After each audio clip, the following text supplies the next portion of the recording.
Assalamualaikum warahmatullahi wabarakatuh. Alhamdulillah hamdan yuafi ni'amahu wa yukafi mazidah. Asyhadu an la ilaha illallah wahdahu la syarikalah wa asyhadu anna Muhammadan abduhu wa rasuluhu sallallahu alaihi wa ala alihi wa ashabihi wa man tabi'ahum bi ihsanin ila yaumiddin, amma ba'd. Kaum muslimin yang dirahmati Allah, kita bersyukur pada Allah Subhanahu wa taala pagi ini Allah memberikan kesempatan lagi kepada kita untuk melanjutkan pembacaan dari kitab At-Taqwa karya Syekh Muhammad bin Shalih Al-Munajjid hafizahullah taala. Masih dalam buah-buah takwa. Buah berikutnya, At-Taqwa sababun li barakatil a'mal. Takwa adalah sebab keberkahan amal. Berkah artinya ziyadatul khair wa baqa'uhu. Berkah itu artinya kebaikan yang banyak dan kekal. Berarti pahalanya besar, karena yang kekal itu adalah pahala. Kata Laits ibni Abi Sulaim ila Sulaiman ibni Torkhon.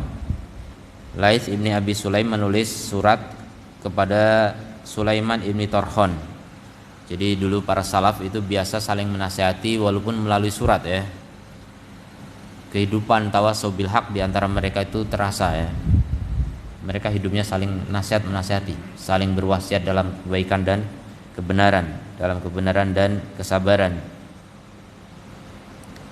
Wa tawasau bisabri wa tawasau bil marhamah, juga saling berwasiat dalam kasih sayang. Jadi mereka luar biasa, orang-orang yang saling menasihati di antara mereka, dan itu bukti mereka adalah orang-orang yang saling mencintai karena Allah Subhanahu wa taala. Menulis surat isinya salamun alaika, salam sejahtera atasmu. Dan ini yang jarang dilakukan oleh kita ya. Kebanyakan kita kalau salam assalamu alaika. Kalau yang lebih fasih justru enggak pakai alif lam ya. Salamun alaika. Walaupun assalam enggak salah gitu, tapi lebih fasih salamun alaika. Dalam Quran begitu. Nabi Ibrahim ketika didatangi malaikat itu salamun alaik. Salamun tibtum, salamun qaumun mungkarun. Jadi banyak salamun, rata-rata salamun. Fa inni ahmadu ilaikallah, sungguhnya aku memuji atasmu pada Allah, aku memuji Allah untukmu. Alladzi la ilaha illa huwa, di mana tidak ada sembahan yang benar kecuali Dia. Al-Aliyyil Azim, yang maha tinggi maha besar. Wa asyhadu anna Muhammadan abduhu wa rasuluhu, dan aku bersaksi bahwa Muhammad adalah hamba dan rasulnya. Amma ba'du. Jadi walaupun suratnya pendek tetap ada muqaddimah seperti itu, ada amma ba'du.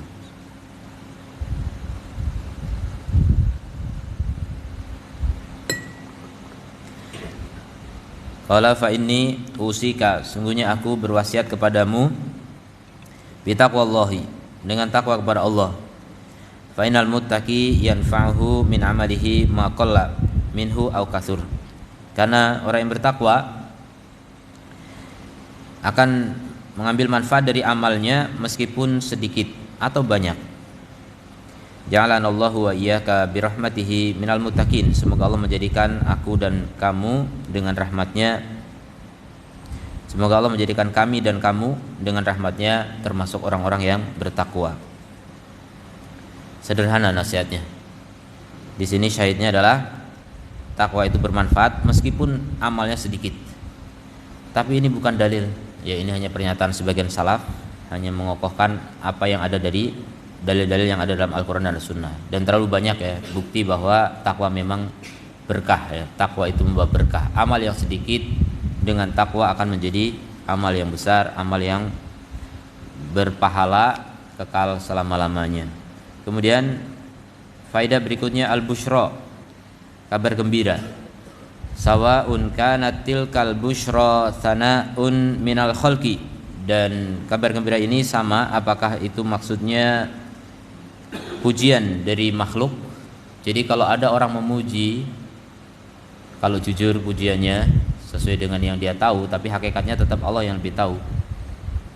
Ketika ada orang yang beramal soleh, dia ikhlas lillahi ta'ala, gak ingin dipuji orang, tapi ternyata ada orang muji, itu gimana ya Rasul, merusak keikhlasan atau tidak? Kata Rasul, tilka ajili busyra muslim, ajilu busyral mu'min, itu adalah kabar gembira yang Allah segerakan bagi orang yang beriman selama dia ikhlas.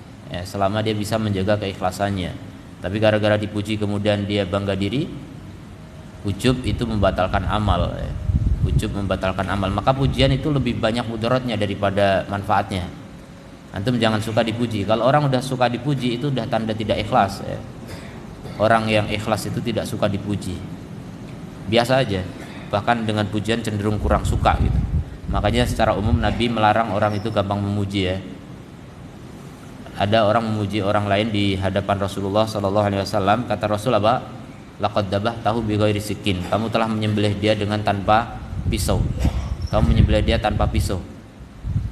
Kemudian juga Rasul menganjurkan, gimana kalau ada orang yang suka memuji kita, kata Rasul, ambil pasir lemparkan ke mukanya biar diem gitu, biar gak gampang memuji gitu maksudnya. Jadi memang memuji itu bisa mencelakakan manusia, tapi itu yang paling banyak dicari oleh manusia hari ini, hidup mencari pujian, pencitraan dan sebagainya, karena itulah orang-orang yang mencintai dunia seperti itu kondisinya. Allah Ta'ala berfirman, pertama dia adalah pujian dari makhluk manusia maksudnya, au tabsyir minal malaikah, atau kabar gembira dari malaikat. Nah kalau kabar gembira dari malaikat ini enggak masalah ya, karena ini udah di ajang kematian atau setelah kematian, indal mauti, ketika kematian. Allah Ta'ala berfirman, ala inna awliya Allahi la khaufun alaihim wa lahum yahzanun. Ketahuilah sesungguhnya wali-wali Allah itu tidak ada rasa takut atas mereka dan mereka tidak sedih.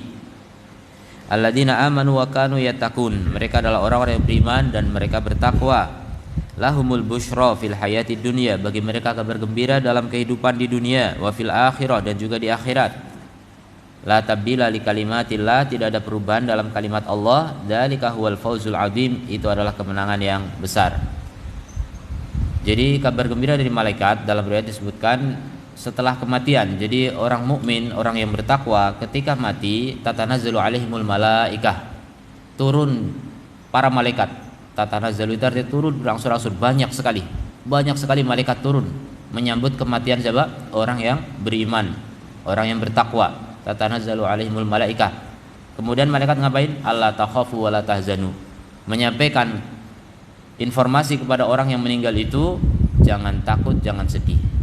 Jangan takut dengan masa depanmu karena kamu masuk surga, kamu aman dari neraka, dan jangan sedih dengan yang kamu tinggal, keluargamu dijaga oleh Allah Subhanahu wa taala. Itulah orang yang bertakwa. Buah berikutnya, at-taqwa sababun linaili hidayatil kitabi. Takwa adalah sebab untuk meraih hidayah kitab. Hidayah kitab maksudnya paham terhadap kitab itu sehingga mendapatkan hidayah. Jadi orang kalau nggak paham Alkitab, Al-Quran, yang nggak dapat hidayah dari Al-Quran. Maka takwa itu bisa menyebabkan orang itu memahami Al-Quran sehingga dia bisa mengambil hidayah, petunjuk dari Al-Quran. Allah Ta'ala berfirman dalam Al-Baqarah ayat 2, Dzalikal kitabu, itu adalah kitab, la raiba fihi, tidak ada keraguan di dalamnya, hudan lil muttaqin, petunjuk bagi orang-orang yang bertakwa. Dalam ayat yang lain disebutkan hudal linnas, petunjuk bagi manusia. Itu hukum asalnya. Hukum asalnya Quran itu petunjuk bagi manusia semuanya, mukmin maupun kafir, mestinya bisa dapat petunjuk dari Al-Quran. Tapi pada kenyataannya yang bisa mengambil petunjuk dengan sempurna hanyalah orang-orang yang bertakwa. Hanyalah orang-orang yang bertakwa. Bisa jadi orang kafir dapat petunjuk, bisa, tapi itu sangat langka. Orang kafir dia ingin tahu apa sih isi Quran, ternyata dapat petunjuk, akhirnya masuk Islam. Tapi untuk bisa mendapatkan petunjuk yang sempurna, dia harus bertakwa.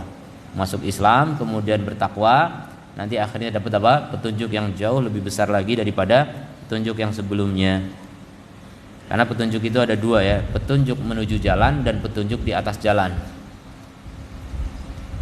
Huda ila thoriq wa huda fit thoriq atau ala thoriq. Jadi ada petunjuk menuju jalan, ada petunjuk di atas jalan.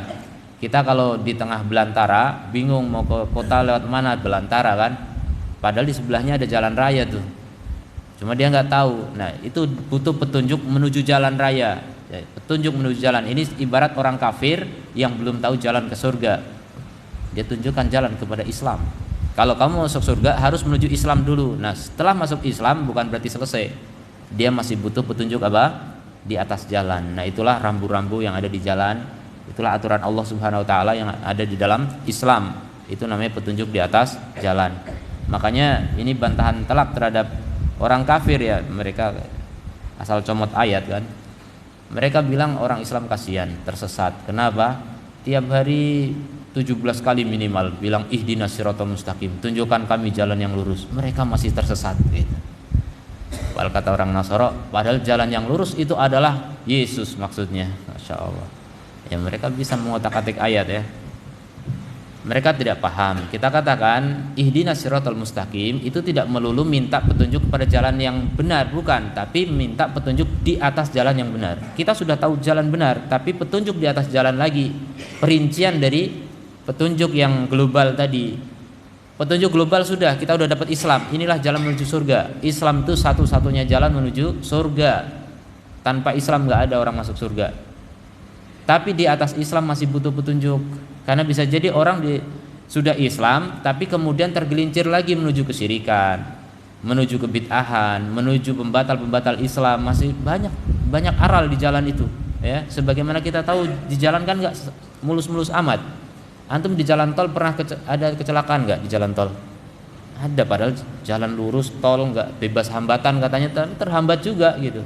Bahkan kalau kecelakaan di tol itu biasanya memakan korban banyak itu karena kecepatan tinggi semua.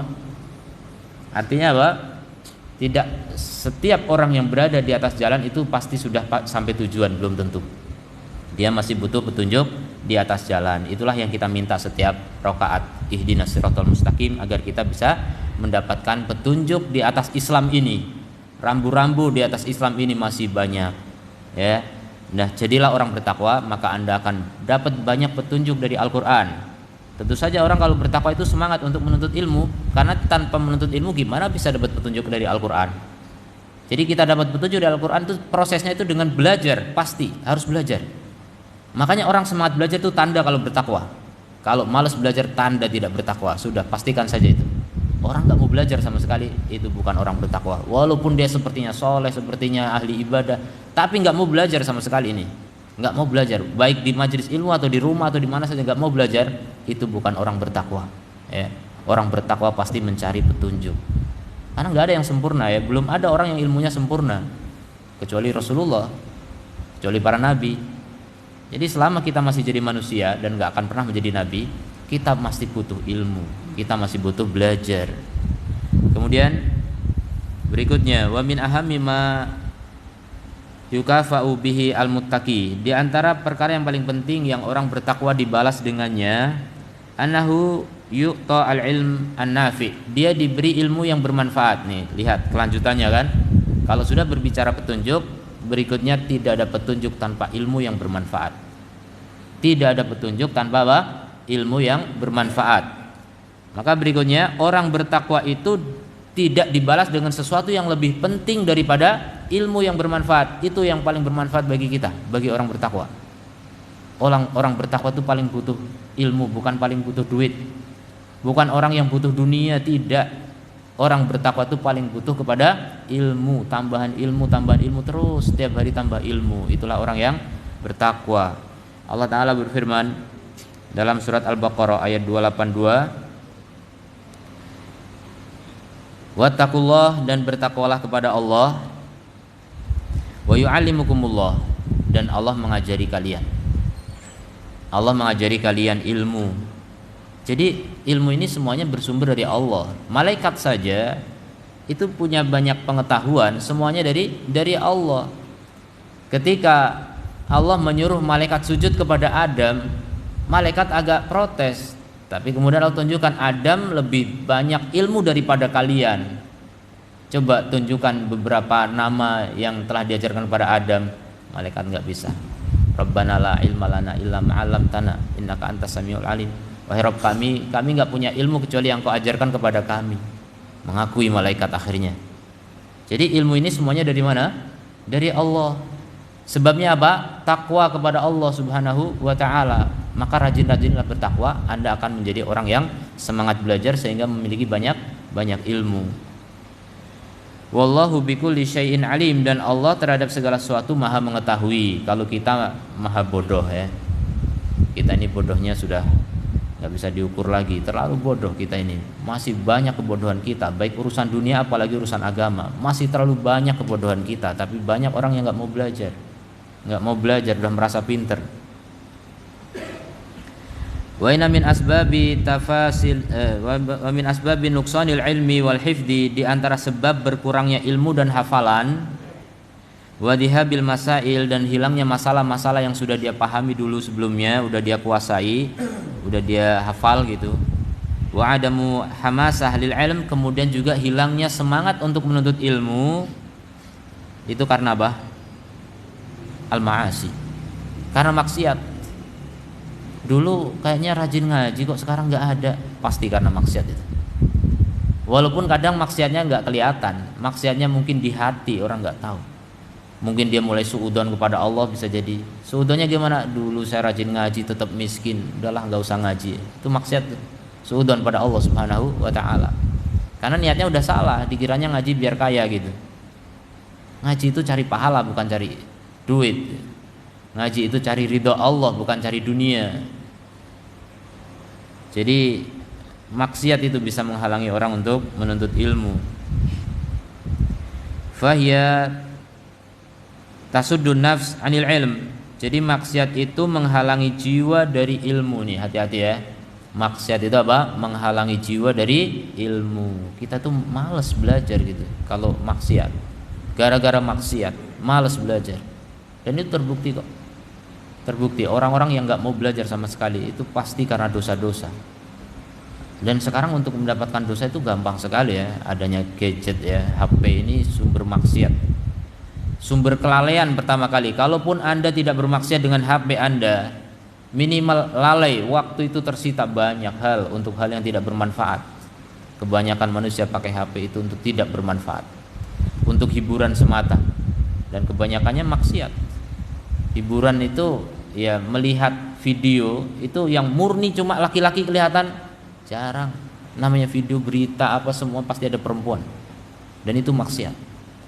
Siapa yang selamat dari seperti itu?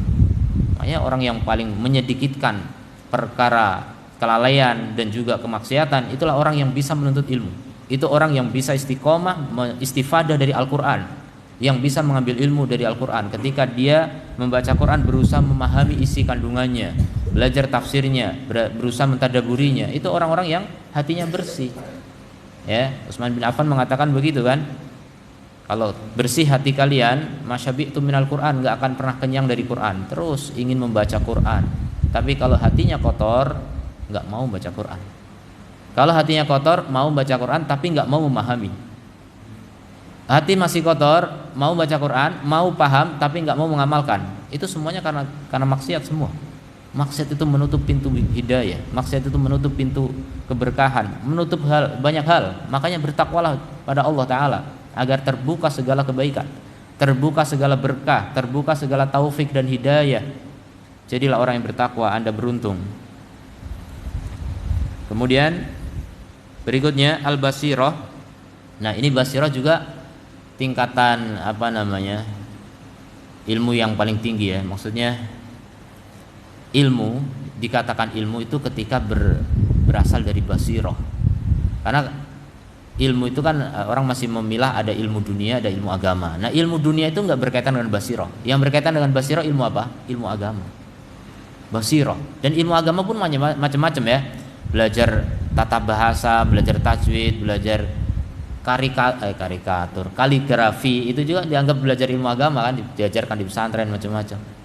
Itu belum tentu basirah itu.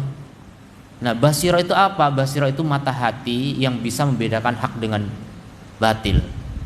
Ya, karena kalau sekedar belajar semua teori-teori di pesantren, walaupun dikatakan itu cabang dari ilmu agama, belum tentu basirah. Maka ini basirah lebih inti daripada ilmu secara umum ya. Ini intinya ilmu, mata hati. Al-basirah min a'dhami ma yurzaku bihil muttaqi. Basirah adalah perkara yang paling besar, paling agung, apa yang dirizkikan kepada orang yang bertakwa. Fal muttaqi lahu basirah. Orang yang bertakwa memiliki basirah. Wa furqan, dan pembeda. Nah, ini mirip ya.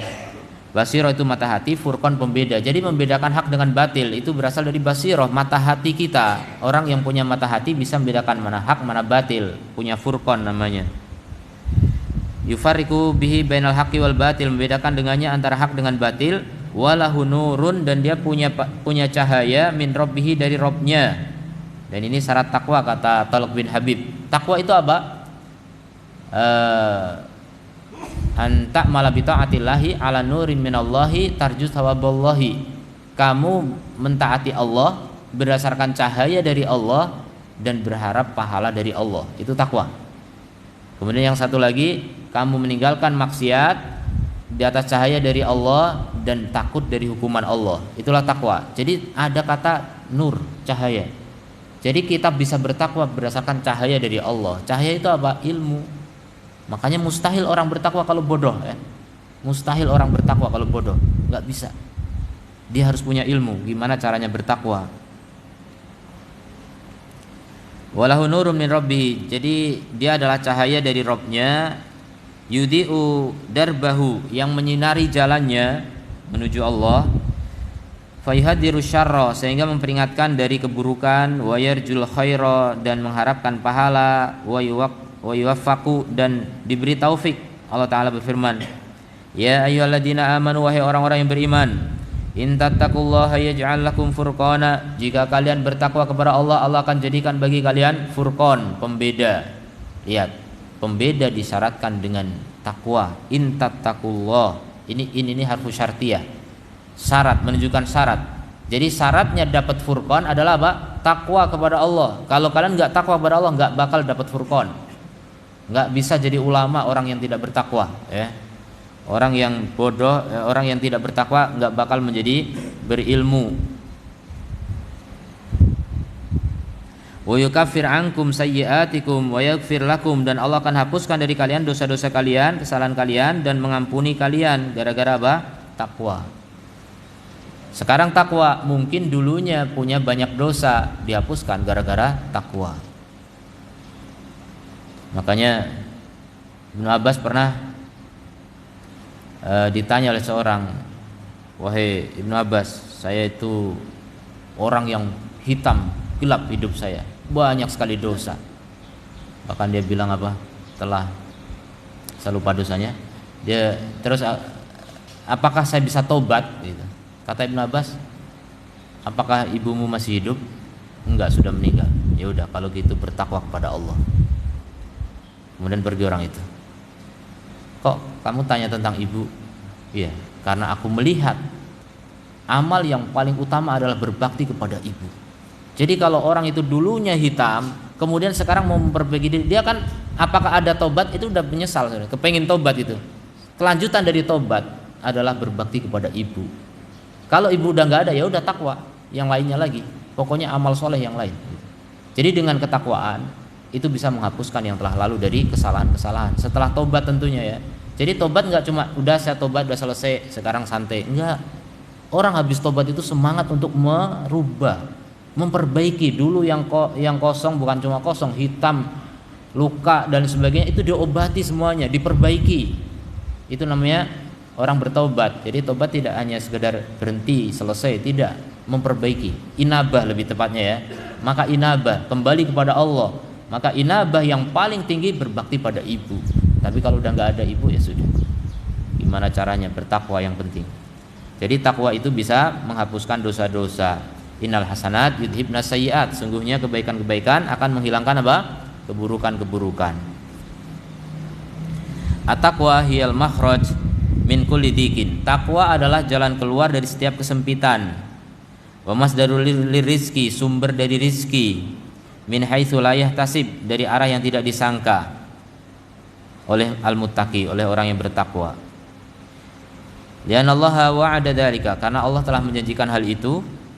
Wa'dullahi la yukhtalaf, dan janji Allah tidak pernah diingkari.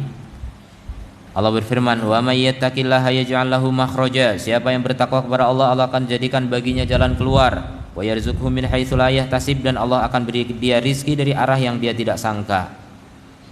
Jadi orang bertakwa itu enak hidupnya, ya. Karena jalan keluar selalu ada.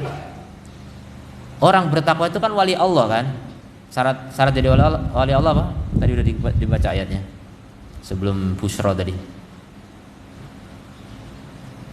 Yang sebelum Busyra, ayat sebelum Busyra, surat Yunus. Apa syarat menjadi orang bertakwa? Alladzina amanu wa kanu yattaqun. Mereka orang beriman dan bertakwa. Ini wali Allah. Ala inna auliya Allahi. Sungguhnya ketahuilah wali-wali Allah itu adalah la khaufun alaihim wa lahum yahzanun. Orang yang enggak takut, enggak sedih.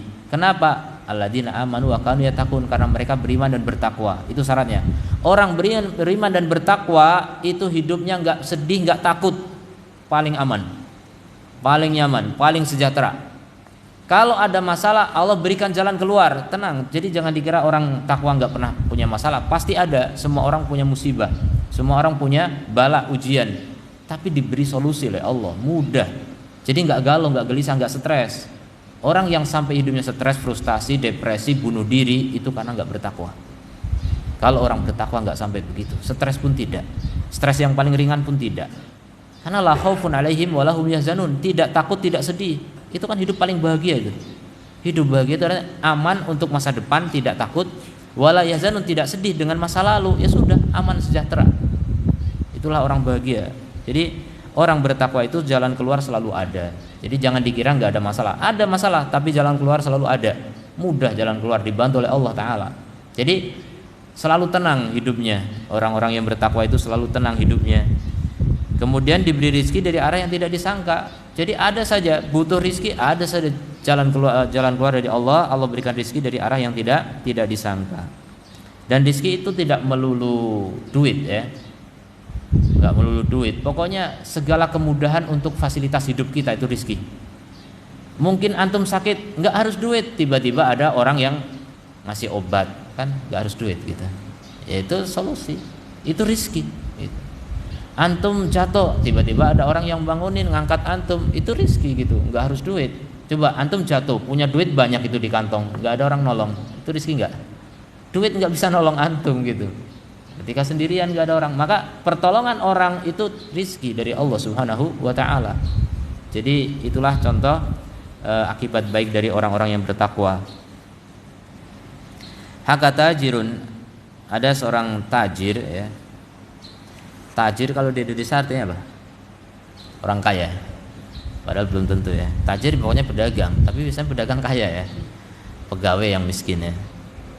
Kasihan ya jadi pegawai. Makanya jadi pedagang biar kaya. Islam itu menganjurkan untuk jadi pedagang. Bangsa kaya itu bangsa pedagang. Singapura emang bangsa apa itu? Bangsa pedagang itu Singapura. Singapura kan bukan produsen apa-apa dia, cuma pedagang aja. Distributor aja deh. Tapi kaya raya Masya Allah. Sampai distributor barang bekas pun dari Singapura gitu. Salurannya kemana? Ke Batam gitu kan. Di antaranya ya Batam, negara sebelah gitu, Thailand, Kamboja dan sebagainya itu. Itu dapat dari Singapura semua. Barang bekas. Luar biasa. Bangsa pedagang. Jadi kalau jadi pedagang kaya biasanya. Makanya orang Indonesia bilang orang kaya tajir, padahal pedagang artinya. Ada seorang tajir bercerita, anahu kana ya'malu fi tijaratin, dia bekerja dalam suatu perdagangan, tijarati ba'dil ajhizah ya, perdagangan sebagian perabot itu. Dan orang Arab suka ya dagang perabot ya, mebel itu orang Arab biasanya. Kemudian ya macam-macam lah. Wa annahu kana yata'arradu lirishwah, dia terpapar oleh suap ya, ada orang mau nyuap. Gimana ini pedagang kok mau disuap ya? Fi katsir minal bai', dalam banyak dari perdagangan, wasyira' dan pembelian ya, jual beli, namanya jual beli aja ada saja ya orang mau menyuap biar jadi langganan atau apa sebagainya. Falamma alima, ketika dia tahu bi anna dzalika haram, bahwasanya itu adalah haram, wa maksiyah dan maksiat kabirah dan dosa besar, ittaqallah, kemudian dia bertakwa kepada Allah Ta'ala, wamtana, dan dia menahan diri, khaufan minallah, karena takut kepada Allah Azza wa Jalla. Yaqulu, dia mengatakan, fama hiya illa anja'a min man yatlubu minhu ajhiza, karena dia menghindari riswah, padahal kalau dengan riswah itu cepat nanti keuntungannya dapat besar ya. Tapi dia hindari, ternyata apa?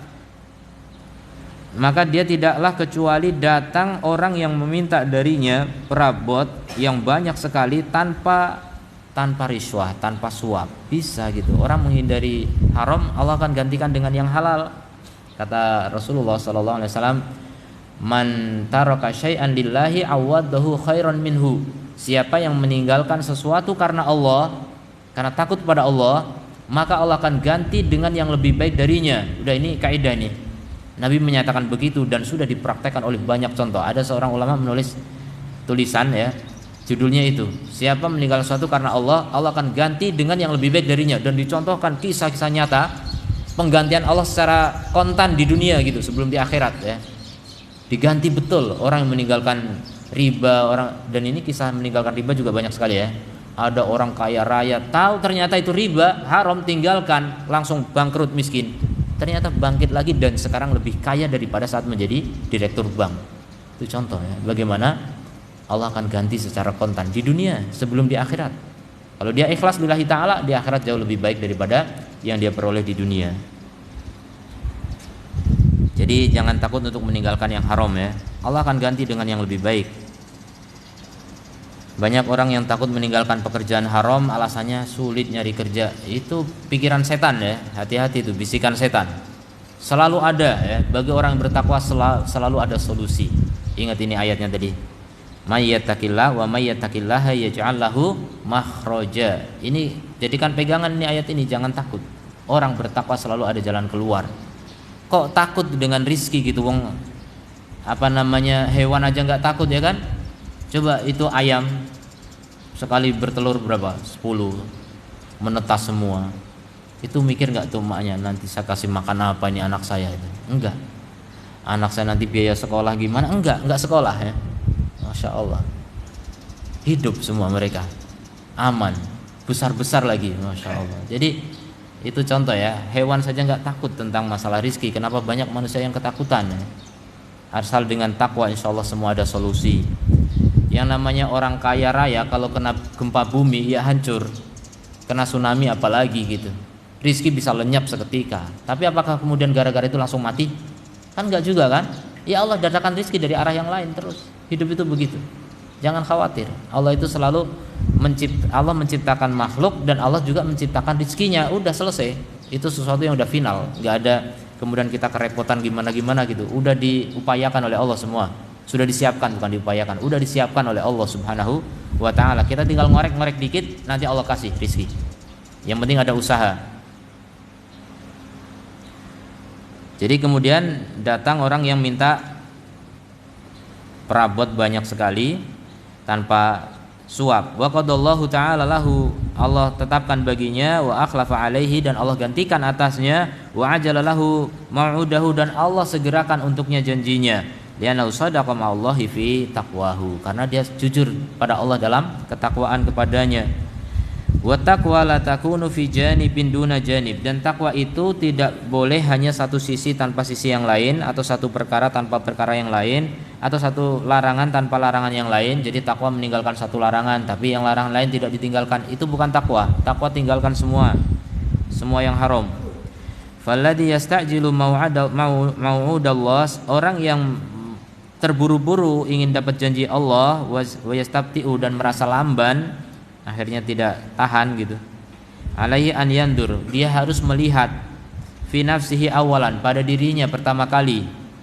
Hal haqqaqa wastaufa at-taqwa, apakah telah merealisasikan dan memenuhi takwa haqqaha, sesuai dengan haknya. Fala syakka anna man yaf'alu umuran duna umurin, tidak diragukan bahwa orang yang melakukan perkara-perkara tanpa perkara yang lain, jadi tidak semua. Wa yantahi an nawahin duna nawahin, dia berhenti dari larangan tanpa larangan yang lain, jadi belum semua. Annahu lam yuhaqqiq kamal taqwa, dia berarti belum merealisasikan kesempurnaan takwa. Wa annahu la yastahiqu tamamal ajr, dia tidak berhak mendapatkan kesempurnaan pahala al-murattab 'alaiha, yang menjadi dampaknya minallahi tabaraka wa ta'ala. Jadi jangan cuma nunggu pahala sementara kita belum bertakwa. Kenapa nggak ada solusi padahal saya udah rajin sholat? Nah, harus yang lain semua, takwa semua, tobat dari semua dosa semua, tidak cuma sebagian. Makanya ya perlu Anda mengasihani diri Anda sendiri ya, ketika penghasilan Anda dari yang haram. Walaupun Anda rajin beramal yang lain, tapi ketika penghasilan haram ini berat untuk menjadi orang bertakwa ya. Tinggalkan yang haram. Jadi takwa itu pertama kali memang kata takwa itu identik dengan meninggalkan yang haram. Takwa itu artinya membentengi diri dari apa? Dari murka Allah. Caranya meninggalkan yang haram. Jadi takwa itu identik dengan meninggalkan haram. Jadi kalau kita nggak bisa meninggalkan haram, ketaatan-ketaatan, rajin baca Quran, rajin doa, rajin sedekah itu kalah dengan keharaman itu. Karena yang namanya amal-amal tambahan, amal soleh yang berupa sunnah, tapi dibarengi dengan korupsi misalnya. Ini korupsi ini haram itu tingkatannya lebih tinggi daripada pahala sunnah. Ya, makanya jangan membiarkan dosa-dosa itu, bahaya dosa itu. Bisa jadi gara-gara korupsi atau kan otomatis kalau orang yang penghasilannya haram itu kan konsumsinya haram. Kalau konsumsinya haram, doa nggak diterima. Dia rajin doa, dia rajin zikir, nggak diterima oleh Allah. Naudzubillah min dzalik. Kan bahaya seperti itu kan. Maka takwa pertama kali hindari yang haram. Hindari yang haram. Kemudian berikutnya tashilul umur. Takwa itu memudahkan urusan-urusan. Nah, ini masih serupa dengan sebelum-sebelumnya ya. Dalilnya masih surat At-Talaq ayat 4. Allah berfirman, "Wa man yattaqillaha yaj'al lahu min amrihi yusra." Siapa yang bertakwa kepada Allah, Allah jadikan baginya dari urusannya mudah. Sama dengan makhraja tadi. Ada jalan keluar, urusannya mudah, Masya Allah. Berikutnya al-muttaqi yurzaku barakat minas samawati wal ard. Orang yang bertakwa diberi rizki berupa keberkahan. Makanya rizki jangan dipahami duit saja ya. Pokoknya diberi anugerah gitu. Diberi anugerah oleh Allah berupa apa? Keberkahan dari langit dan bumi, enggak cuma dari bumi, dari langit bahkan. Dan langit itu tidak harus benda langit ya. Langit kadang-kadang bermakna atas, dari atas gitu. Bisa jadi dari awan, hujan. Jadi hujan mendatangkan berkah dan sebagainya. Tapi bisa jadi as-sama memang dari atas langit sana, dari Allah memang.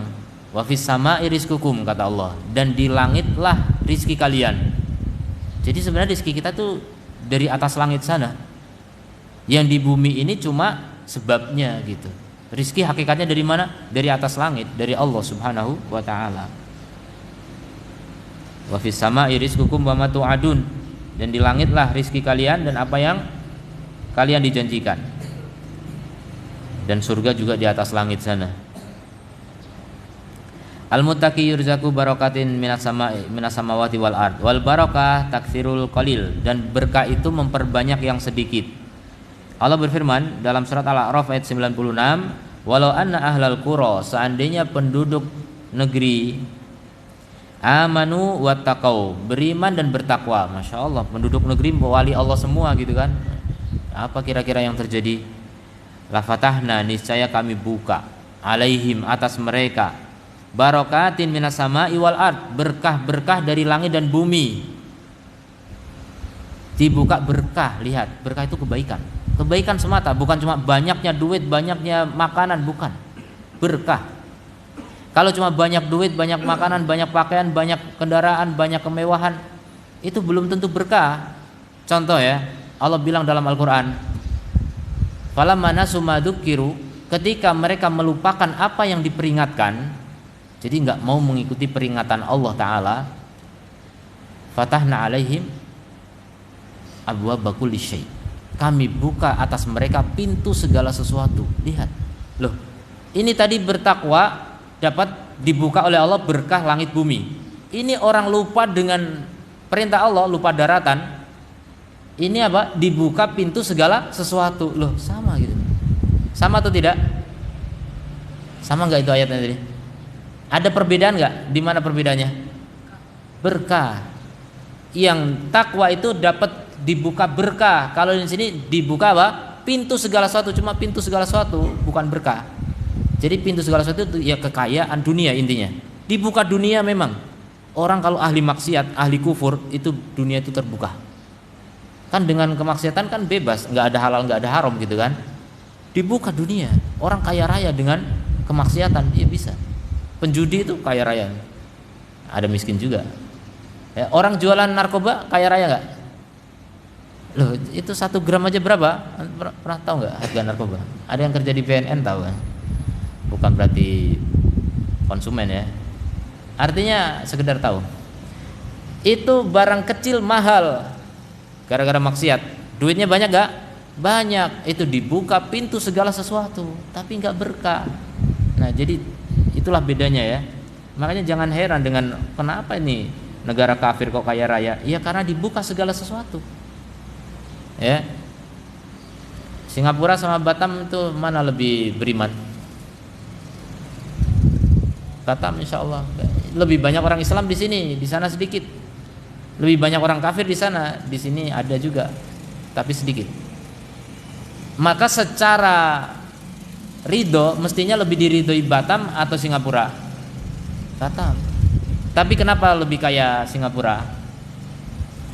Ya karena dibuka segala sesuatu. Sementara yang di Batam mungkin beriman tapi kurang bertakwa, jadinya nggak dibuka berkah ya. Kurang dibuka berkah. Kalau bertakwa lagi dibuka berkah. Kayak negara-negara Arab yang kaya raya, dibuka berkah atau dibuka segala sesuatu saya juga kurang tahu ya. Karena negara Arab yang kaya raya justru imannya merosot. Ya, Nabi udah bilang sejak dulu kala, iman Yaman, hikmah Yamaniyah. Itu sebelum terjadi kaya raya di negara Arab yang lain. Nabi kan belum ada, miskin semua dulu Arab. Begitu belakangan, abad belakangan, belum ada 100 tahun yang terakhir ini, akhirnya kaya raya itu. Dari 9 negara Arab itu yang paling miskin itu Yaman sama Oman. Maka yang paling miskin ini yang paling menjaga iman. Yang kaya raya sekarang coba Qatar, habis 200 miliar dolar hanya untuk pesta olahraga kayak gitu. Dubai dulu atau Abu Dhabi, Emirat itu menghabiskan miliaran dolar untuk pesta kembang api tahun baru. Lebih habis banyak daripada negara kafir semua. Ini negara Islam. Coba gimana itu? Gara-gara dibuka segala sesuatu, jangan-jangan bukan dibuka berkah. Ya itulah bahayanya ketika orang tidak bertakwa. Dan begitu dampak buruknya ya, orang makin kaya itu makin tidak bertakwa. Makin kaya makin tidak bertakwa. Makanya kalau antum ingin tetap bertakwa jangan kaya ya. Miskin aja lah. Kalau kaya itu bahaya, nanti kayak Emirat, kayak Qatar ini bahaya. Coba itu biaya sepak bola Qatar ini sekarang untuk lunasi utang Indonesia udah lunas. Berapa, bukan triliun lagi kalau dirupiahkan itu, udah bilion ya? Di atas triliun apa sih? Lupa namanya. Jadi luar biasa, habis utang kita tuh. Kenapa cuma pesta olahraga doang? Coba dikasih ke Indonesia kan? Kita udah kipas-kipas nih, nggak usah mikirin utang gitu. Masya Allah luar biasa. Tapi begitulah manusia ya, yang kaya raya lupa diri, lupa daratan.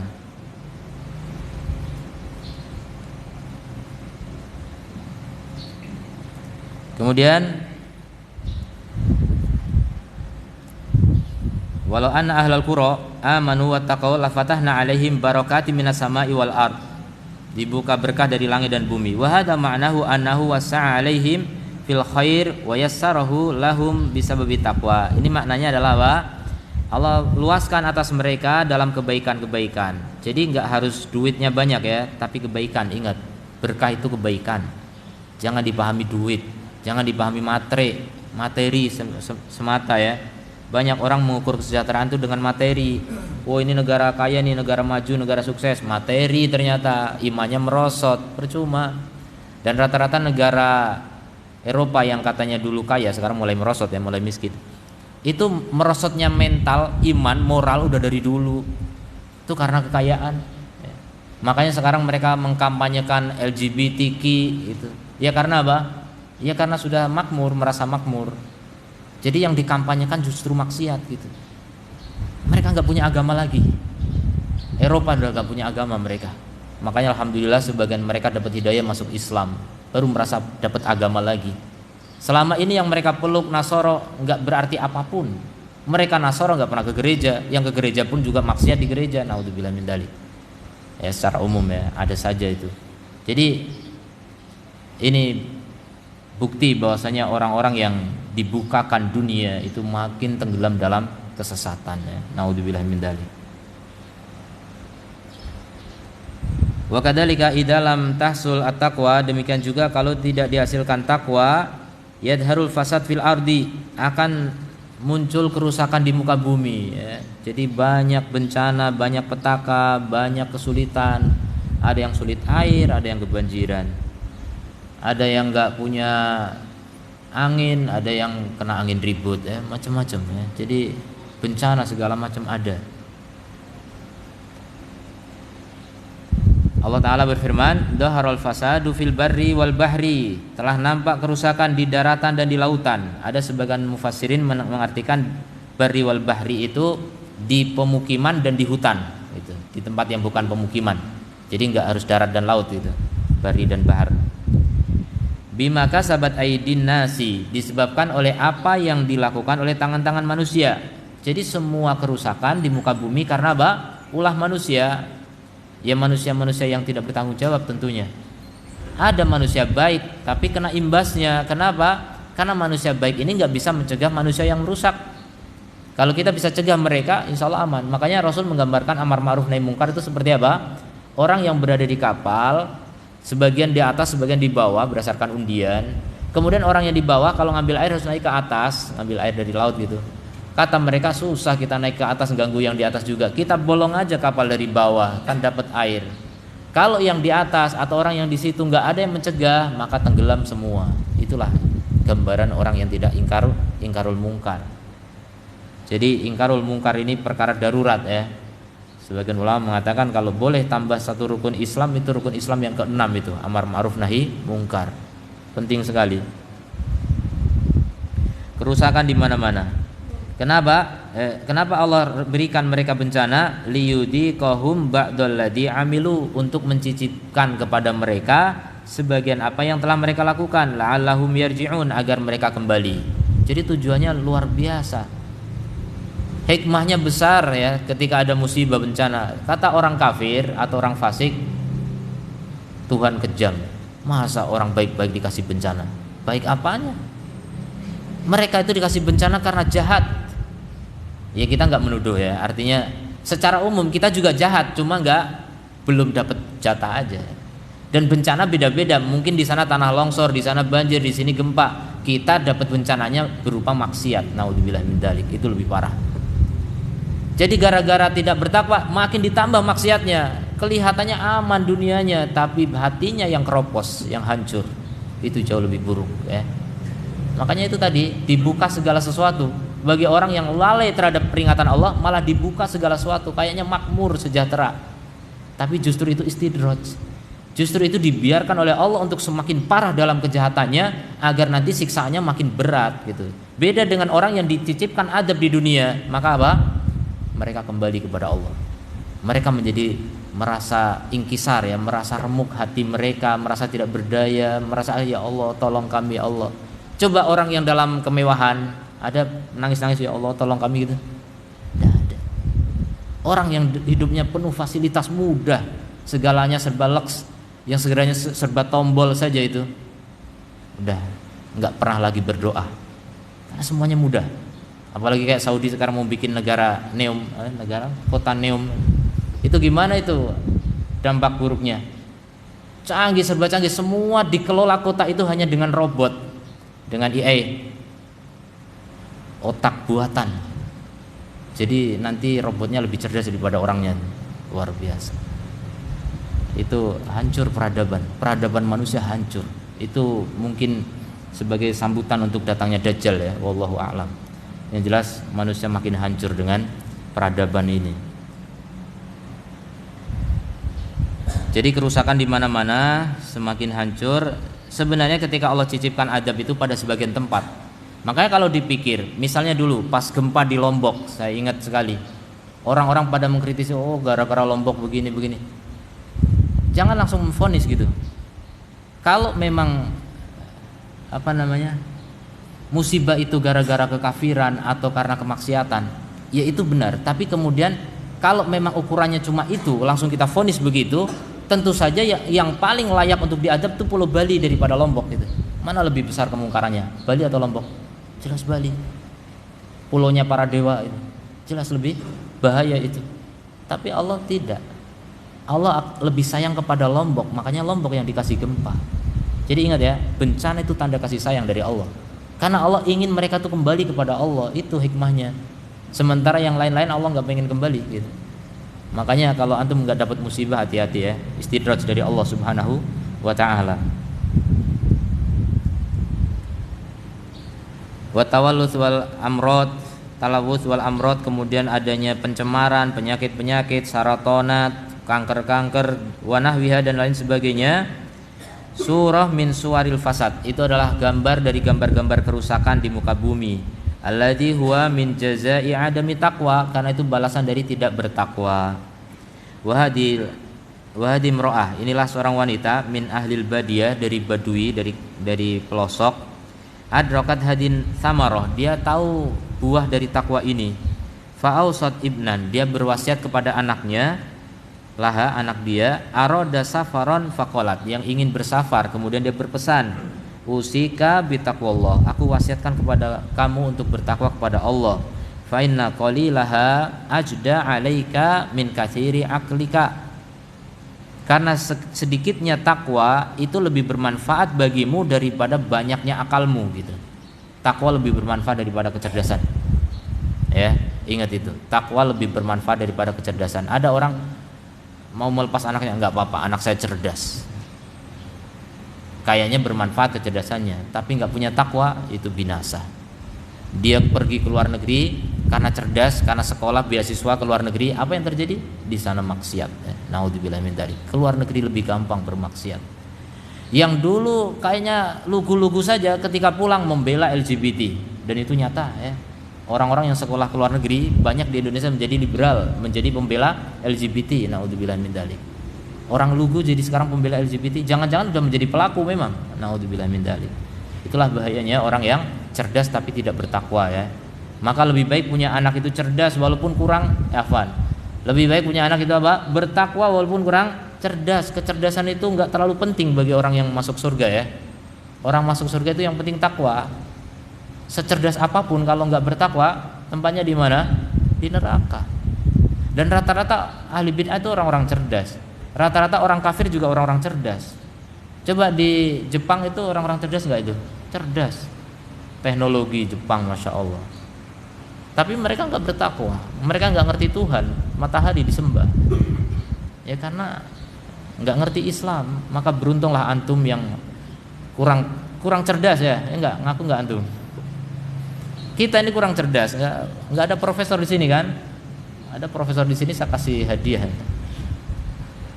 Nggak ada profesor di sini, bukan orang-orang cerdas di sini. Tapi alhamdulillah, masya Allah, tahu diri, kenal Allah Subhanahu Wa Taala, mau beribadah pada Allah, mau tunduk kepada Allah, dan sadar mau mati nanti dibalas oleh Allah. Itu penting sekali. Banyak orang cerdas nggak ngerti akhirat. Maka itu kecerdasan versi manusia. Kalau kecerdasan versi Rasulullah itu takwa. Rasul punya definisi tentang cerdas nggak? Apa cerdas menurut Rasul? Al-kayyisu man dana nafsahu lima ba'dal maut. Orang cerdas itu, orang jenis itu adalah orang yang mempersiapkan jiwanya untuk hari setelah kematian. Nah, itu kan takwa. Yang siap-siap mati itu orang takwa. Jadi orang cerdas itu adalah orang takwa sebenarnya. Makanya jangan terlalu membanggakan kecerdasan. Ini orang Badui saja tahu ya. Wanita Badui ini enggak sekolah nih.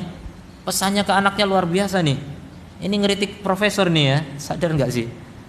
Ini ngeritik profesor. Sesungguhnya sedikit takwa itu lebih bermanfaat daripada banyaknya akal gitu. Masya Allah. Lebih cerdas daripada profesor ini. Sebagian profesor tapi, sebagian besar. Ya, sampai di sini semoga bermanfaat. Subhanakallahumma wa bihamdika asyhadu an la ilaha illa anta astaghfiruka wa atubu ilaik. Assalamualaikum warahmatullahi wabarakatuh.